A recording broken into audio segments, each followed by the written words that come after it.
Salut à tous. Et oui, vous entendez la voix de François Bouet et vous avez la photo et la vidéo de Nicolas Meunier. Salut, non, c'est pas un doublage. Nicolas est passé gentiment me voir et puis il avait, enfin, je savais qu'il avait ça, donc je lui ai dit viens, en fait c'est plutôt ça.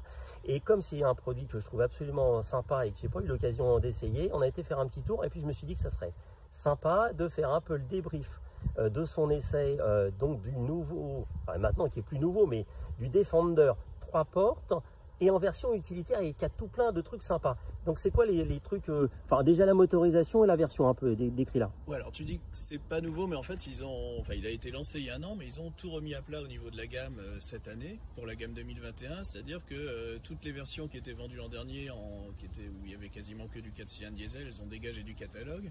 Parce qu'ils se sont dit avec les normes de CO2, bon, on a du 4 cylindres, donc c'est pas bien, donc on va faire du 6 cylindres. Voilà, c'est ça la logique.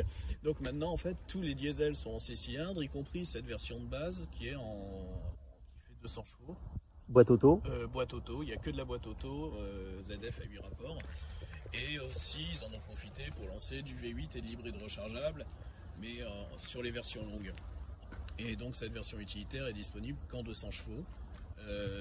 Il y a déjà un couple remarquable, c'est ultra agréable à conduire, encore plus que le 4 cylindres qui était proposé l'an dernier.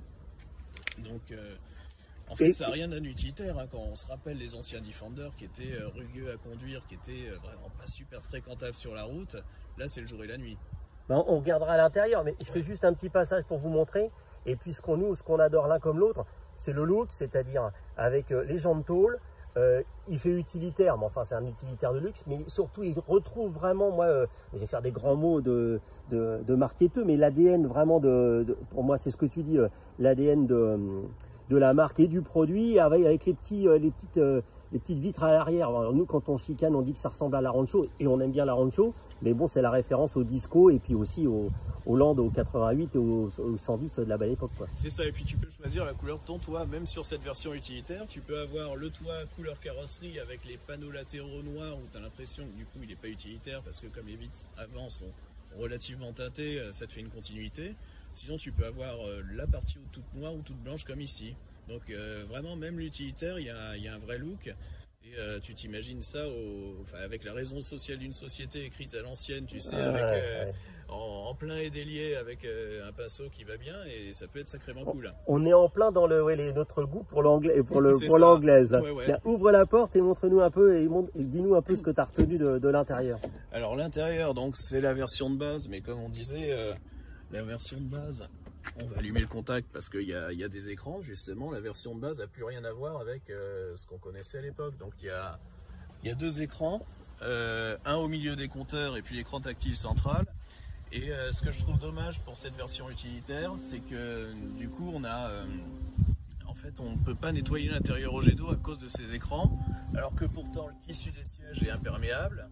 Et si tu regardes bien toute la partie inférieure, que ce soit les contreportes, le châssis, le revêtement de sol et tout ça, c'est complètement waterproof on sent que c'est prévu pour un usage utilitaire.